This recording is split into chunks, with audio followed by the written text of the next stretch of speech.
It's a long, tiring transatlantic flight from Paris to Atlanta, and a 53-year-old business executive sitting in seat 14C is coughing into his sleeve.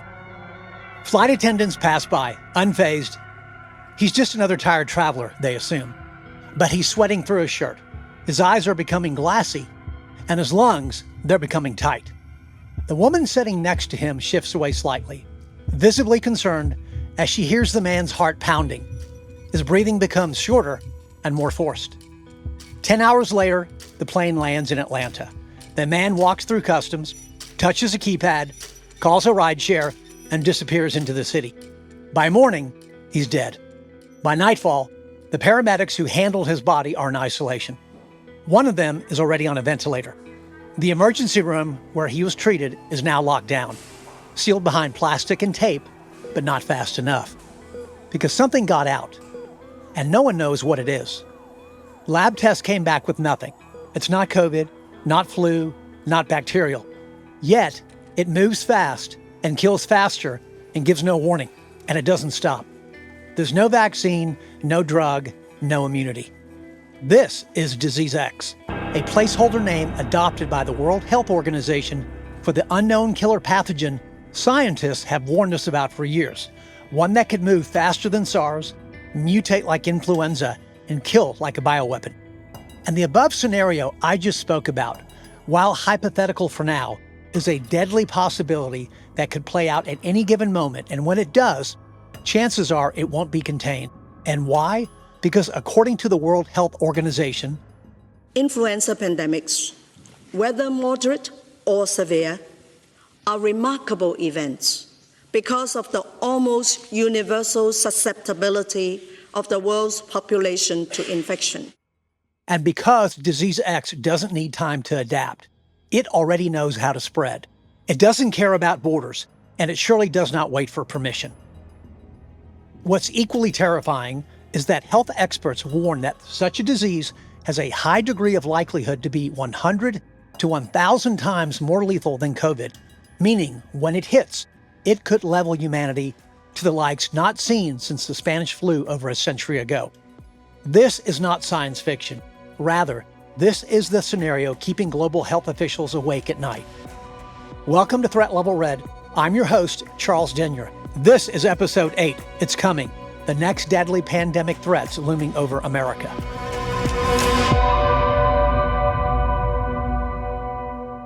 Welcome to Threat Level Red, a Charles Denyer Productions podcast. Every week, Charles brings his real-world expertise to the front lines of America's most pressing threats. Cyber attacks, extremist networks, rogue states, terrorism, economic instability, systemic breakdowns, and so much more. From the digital battleground to the streets of America, no threat is left uncovered. No spin, no filters, just intel.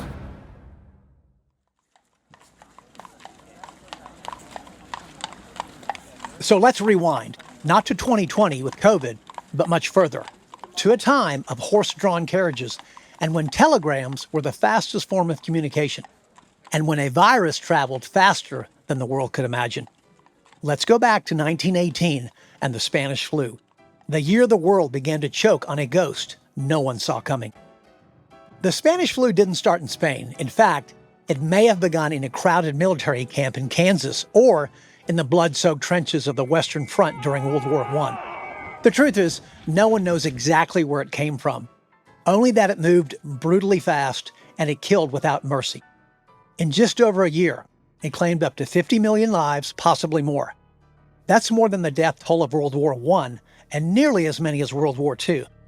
Hospitals buckled under the surge, coffins were stacked in the streets, entire families died within days of each other, cities issued mask mandates, shut down public gatherings, and tried to contain something far beyond control. Sounds familiar, doesn't it? Fast forward to 2002, and SARS, severe acute respiratory syndrome. This was unleashed on the world, originating in China, likely from civet cats sold in a wet market that were infected by bats, which then passed the viruses to humans. Thankfully, the world dodged a bullet. Only 774 deaths globally, But the scare laid the groundwork for a much darker sequel in that scientists never found a cure for SARS. It just seemed to disappear into the abyss by 2004. Unusual disease, very infectious or as contagious, is there's no antibiotics. In 2009, a new and relentless flu strain, H1N1, also known as the swine flu, exploded onto the global stage. Traced back to pigs, it raced across 214 countries, sweeping through cities, towns, and villages alike. Over 1.4 billion people caught the virus, overwhelming healthcare systems and sparking panic worldwide. H1N1 showed how a novel virus born from animal-human crossover could sweep the planet faster than anyone expected, a chilling preview of how quickly a disease can spread in our now interconnected world. Then came Ebola in 2014. Today, we are providing It was Africa's nightmare, brutal, bloody, and devastatingly lethal, with fatality rates reaching up to 90% in some outbreaks.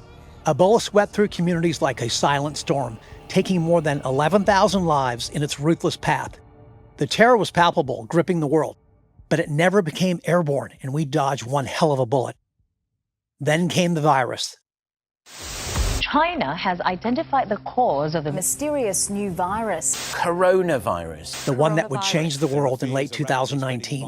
What began as a small outbreak quickly spread across borders, becoming a global pandemic by early 2020. No warning label, no sirens, just a cough, a fever, just a whisper from Wuhan, China. It started quietly, then it hit like a freight train. Borders slammed shut, cities locked down, airports emptied, ICU wards overflowed, weddings were canceled, funerals were live streamed, and in the U.S., the death toll soared. Today, we mark a tragic milestone here in the United States. 1 million COVID deaths. This is now 2025, and there are over 7 million people now dead from COVID. And some people say the true number is far higher. But beyond the tragedy, a fog of confusion settled in. Where did COVID really come from? It started in China and is now spreading throughout the world. Was it a natural zoonotic spillover from animal to human, or something else, something more unsettling? A lab leak? A research accident gone awry? Once laughed off as a conspiracy, that question now sits at the center of a growing global debate. Intelligence agencies are divided. Scientific communities are conflicted. And the truth, it remains elusive. Then came the vaccines. A marvel of science created in record time, but with that came fear, mistrust, and a tidal wave of disinformation. I am thrilled to report that the FDA has authorized the Pfizer vaccine. Some refused them, citing rushed approvals, corporate profit motives, and side effects still not yet fully understood. Others rolled up their sleeves and hoped for the best. And now, years later, another layer of discomfort, post-vaccine complications. mRNA vaccines cause myocarditis. Now, the problem was this was being seen very early in the CDC and FDA data. We're talking April, inflammation, March. Cardiac issues, neurological effects. Most rare, yes, but without question, these are very real. This became the fuel for skeptics, but also a dilemma for doctors and a crisis of confidence for the nation and ultimately the world. COVID-19 didn't just test our immune systems, it tested trust. I think the vaccine itself is questionable on whether it saved lives looking at the science, data. in our government, and in each other. And here's the unsettling truth. It may have just been the beginning. We've seen this pattern before. SARS, H1N1, Ebola. Viruses that jumped from animals to humans, spreading like wildfire. Zoonotic spillover is no longer rare. It's becoming routine, accelerated by climate change, deforestation, factory farming, and global travel. We have created the perfect conditions for the next outbreak. Right now, in a pig farm in Vietnam, in a poultry market in Nigeria, in a BSL Ford lab in Russia, something is mutating, something we haven't seen before. And it doesn't care about your politics, your borders, your beliefs, or your immune status. The next pathogen may not announce itself with the sound of a cough in a crowded room, or the heat of a sudden fever. It may not even leave a visible trace. It could move invisibly from one unsuspecting host to another, slipping past borders, scanners, and systems before anyone realizes it's already too late. So, what exactly is waiting in the shadows? It could be a virus spilled from the bloodstream of livestock packed into steel sheds.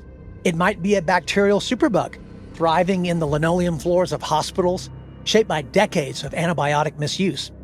Or even worse, it could be something unnatural, something built, an engineered pathogen, a toxin, perfected in the silence of a lab, locked in a freezer beneath layers of security until a power outage, a human error, or a single lapse in judgment sets it free.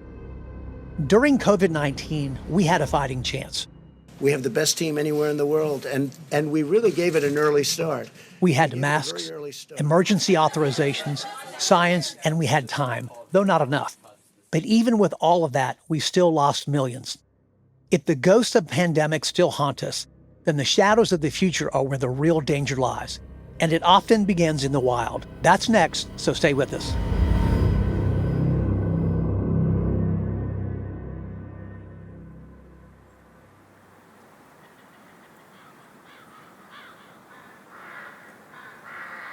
Deep in rainforests, remote farms, and teeming wet markets, animals carry viruses we haven't even named yet. And these encounters are anything but rare. Did you know that between 65 and 75% of all emerging infectious diseases in humans come from animals? That's right. Almost 3 out of every 4 new infections jumping into the human population originally come from animals, wild or domestic. These diseases, called zoonosis, include some of the most serious threats we've faced in recent history: HIV/AIDS, Ebola, SARS, and of course, COVID-19. So, why are animals such a hotbed for new diseases? And why should we be paying attention now more than ever? The key driver here is the increasing interaction between humans and animals, especially in environments where animals are kept in large numbers, under stress, and with poor hygiene conditions. Think about the crowded industrial farms in the United States where millions of chickens or pigs live side by side, or the bustling wet markets in remote villages around the world where animals of different species live in close quarters and are sold to the highest bidder. In these environments, viruses and bacteria are a deadly playground for mutation and adaptation. They can pass from one species to another, mix genetic material, and sometimes acquire the ability to infect humans. When humans are exposed to these pathogens, whether through handling, slaughtering, or simply being near animals, it opens the door for spillover events. That critical moment when an animal pathogen jumps into humans.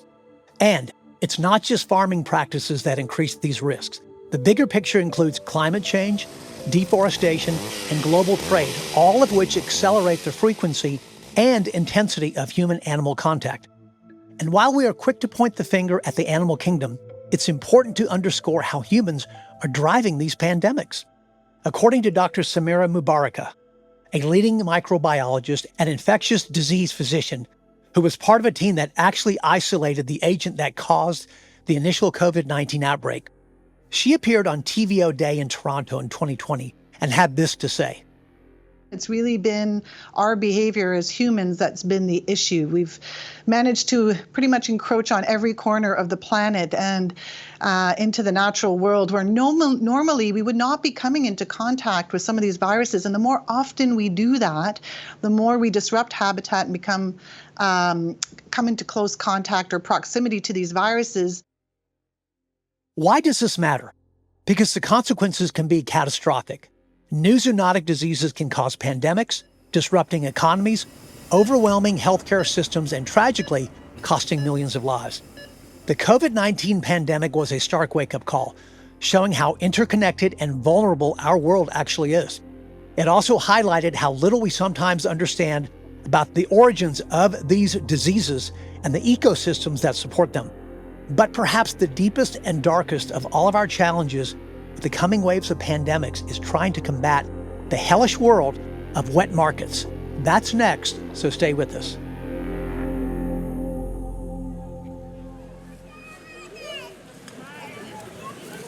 If you want to know where the next pandemic could begin, not in theory, but in the blood and bone reality of it, then walk through a wet market. I'm not talking about the sanitized images you see on travel blogs.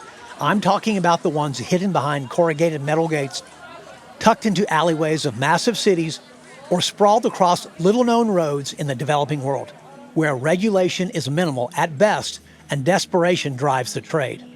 Here, dozens of species, wild and domestic, are crammed together, often stacked in rusted cages, one on top of the other. You'll find chickens trembling next to civet cats, snakes coiled beside rabbits, ducks huddled under cages of fruit bats. None of these animals were ever meant to be near one another.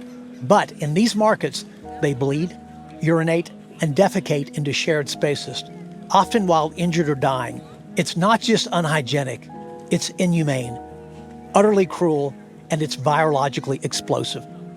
Some animals are slaughtered on the spot as customers pick them live, and they're butchered right there on cutting boards that haven't been cleaned in days with the same knives used across species. And all the while, humans walk through barefoot or in sandals, handling animals with bare hands, wiping sweat from their faces, eating meals next to cages of shrieking animals, all while flies swarm. This is not just a scene of cruelty, it's a bacterial war zone ready to explode. The Hunan seafood wholesale market in Wuhan, ground zero for the COVID-19 outbreak, reportedly sold everything from live poultry to raccoons, dogs, bamboo rats, and more. It was not an outlier. It was one of the dozens of wet markets operating in China alone. Before SARS emerged in 2002, wet markets were known for the exotic animals crammed into cages, civet cats in particular, which are now believed to have been the intermediate host between bats and humans in that outbreak. But this isn't just a problem in China. Across Southeast Asia, West Africa, and parts of South America, wet markets are part of a daily life. In Indonesia, for example, bats are sold openly, sometimes alive, sometimes charred on the spot right there in front of you, despite the known connection between bats and deadly viruses like SARS. In Nigeria, live animal markets have been linked to recurring outbreaks of various types of fever and even monkeypox. In Laos, you'll find fresh monkey meat and jungle-caught rodents sold side by side with chickens, many of them visibly sick, coughing, and caked in filth. What connects all of these places is a dangerous trifecta: high animal density, species mixing, and poor sanitization. These three ingredients form the perfect crucible for zoonotic spillover, when a virus jumps from animals to humans. Most of the time, it dies there, but every so often, it adapts. By adaptation, I mean it learns how to replicate, and then it spreads. What starts in a small, forgotten market can circle the globe in under 48 hours. One infected vendor, one unlucky shopper. That's all it takes. The reality is this: wet markets are not isolated local risks. They are global ignition points. And as the world becomes more connected, the consequences of ignoring them grow more catastrophic. We cannot say we weren't warned, because the next pandemic isn't just possible, it's probable and highly likely, and soon. But as dangerous as the transmission from animals to humans is, the next pandemic might not be viral. It could be bacterial. That's next, so don't go anywhere.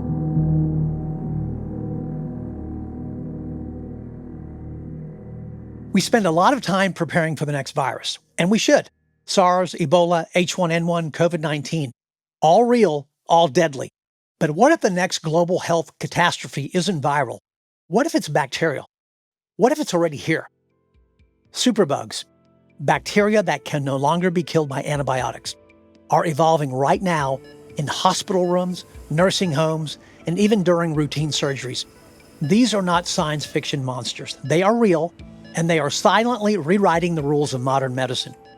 Each year, more than 1 million people die directly from drug-resistant bacterial infections, and nearly 5 million deaths were linked to antimicrobial resistance.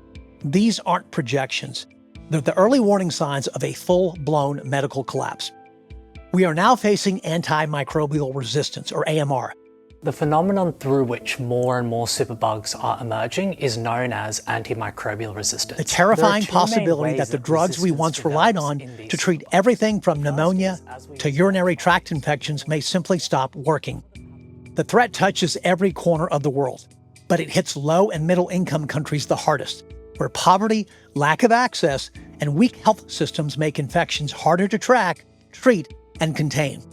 So why is this happening? Because we've abused antibiotics in humans, in livestock, even in crops. We've handed out these miracle drugs like candy, and bacteria, relentless and adaptive, have evolved to fight back. The result? Superbugs that can shrug off our strongest treatments, and to make things worse, the antibiotic pipeline is really broken. there are too few new drugs being developed, and even fewer reaching the people who need them. This is the slow motion pandemic, the one we can still stop, however, if we act. But what if the next global catastrophe doesn't emerge from a jungle or a market?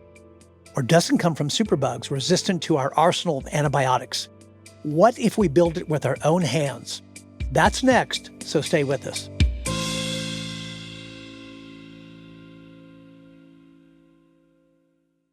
In the fall of 2001, just weeks after 9/11, envelopes filled with weaponized anthrax began arriving at government offices and media buildings across the U.S. 5 people died, 17 were infected. Panic swept the nation. The white powder inside those letters wasn't the product of nature. It came from a lab, from inside our very own dark and secretive government world. The attack was a wake-up call. Biological weapons don't need missiles. They can fit in an envelope. They can ride in a suitcase. They can be manufactured, distributed, and released by a single person or a rogue state. And now in 2025, the threat is only growing. Across the world, hidden behind layers of security, airlocks, and surveillance systems, sit more than 60 known BSL-4 laboratories, the highest biosafety level. Inside, scientists work with pathogens so dangerous that a single droplet, a single breath, could kill. They handle countless known deadly viruses and others still unknown to the public. These labs exist to protect us, make no mistake, to study how viruses spread, how to stop them, and how to prepare for what's coming. But not all of them are equal, and not all of them are safe. There's the Wuhan Institute of Virology in China, the now infamous facility at the center of the COVID-19 lab leak theory.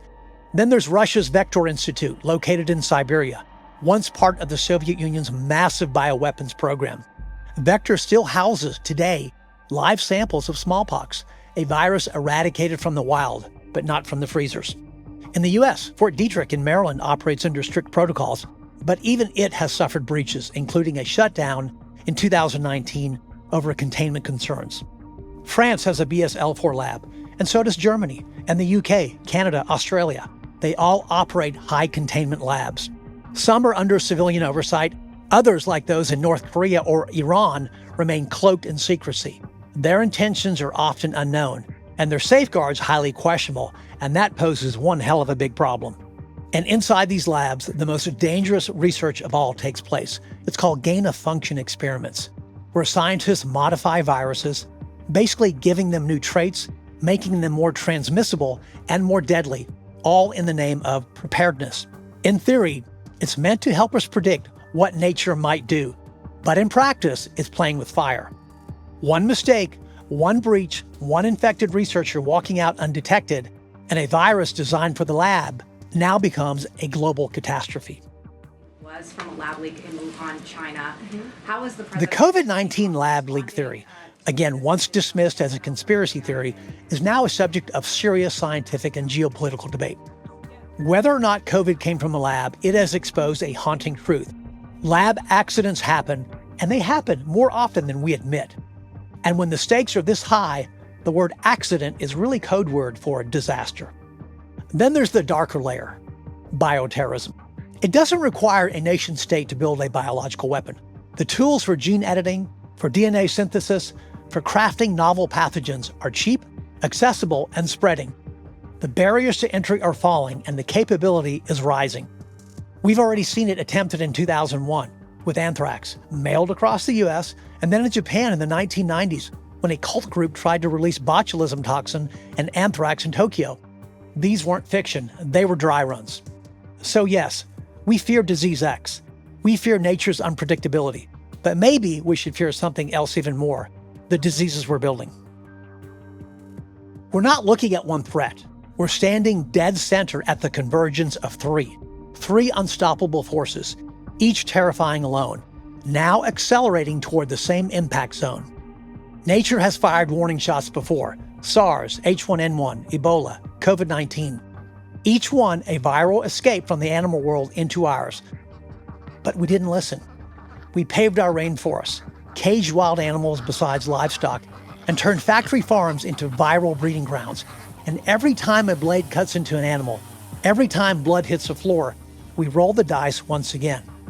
And let's not forget about those antibiotics we once believed that would now protect us forever. Now the bacteria have evolved. Superbugs already kill over 1.2 million people a year, and that number is climbing. Modern medicine, the very surgeries, cancer therapies, organ transplants, childbirth, it all begins to fail without working antibiotics. And in high security labs, and some not so secure, scientists are enhancing viruses to predict future threats. But what happens when prediction becomes the trigger? Gain-of-function research walks the razor edge between scientific foresight and human catastrophe. The COVID lab leak theory, well, that's no longer dismissed. And as the tools for genetic editing become more cheaper and more accessible, the next global killer might not emerge from the jungle. It might be built in someone's garage. This is the triple threat. One from the wild, one from the drugs that aren't working anymore, and one from the minds of scientists and labs. This isn't fiction. It's the path we're on, and we're not ready. Coming up next on Threat Level Red, we go back to 1980 in rural Damascus, Arkansas. A routine maintenance mishap in a Titan II missile silo triggers a liquid fuel explosion, launching a 9-megaton nuclear warhead, all while the sitting vice president of the United States was just 46 miles away, unaware and minutes from potential annihilation. Thanks for listening. I'm your host, Charles Denyer. This is Threat Level Red. Threat Level Red is a Charles Denyer Productions podcast. For more information, visit charlesdenyer.com to learn more about current and upcoming podcasts and episodes, current and future book publications, professional services offered by Charles, and much more. All opinions expressed are those of the host and do not reflect the official positions of any government agency, military branch, or national security organization.